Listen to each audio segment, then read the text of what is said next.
André Girard, je suis de Die, je suis utilisateur de l'eau pour fabriquer de l'électricité personnellement. Je suis concerné par l'eau, par les contraintes administratives que la gestion de l'eau nous oblige. Je trouve ça très bien parce que quand on a créé les débits réservés, j'étais le premier à trouver ça intéressant, puisque moi la rivière qui était asséchée pour faire tourner des usines, je trouvais ça tout à fait inutile. Bon, maintenant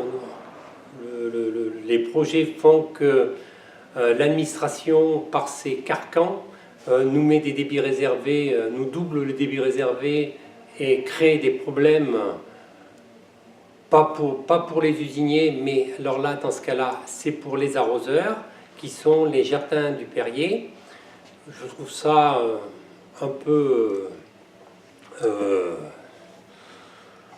incohérent. Et ce qui m'amène au projet SPA, c'est surtout que là, une opportunité de se faire entendre, parce que jusqu'à maintenant, nous avons des relations avec l'administration et on a toujours des blocages, toujours pour cette histoire de débit réservé. L'administration décrète qu'il a doublé. On a des réunions en sous-préfecture pour expliquer notre cas et on nous dit c'est la loi, c'est la loi, c'est la loi. Donc je trouve que c'est intéressant si jamais dans cette animation participative on puisse le dire à beaucoup et le faire comprendre surtout à la population, puisque maintenant dans notre pays, j'ai remarqué que quand sur Internet il y a une pétition qui est votée par plus de 200 000, même des fois plus,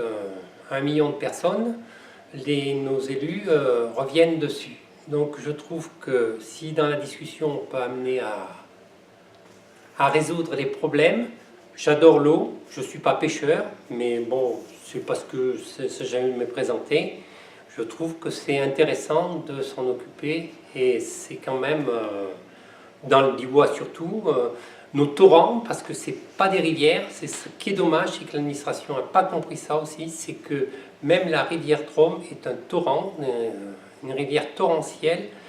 et on est dans un milieu startique qui fait que l'eau passe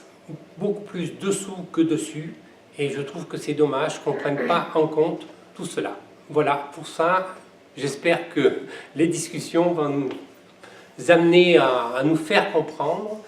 et je trouve que c'est intéressant que les gens se motivent, parce que même les mots pour expliquer l'eau, moi je vois quand je discute à des personnes qui circulent le long du canal des Fonds d'eau, qui est un endroit beau, que les gens apprécient pour promener,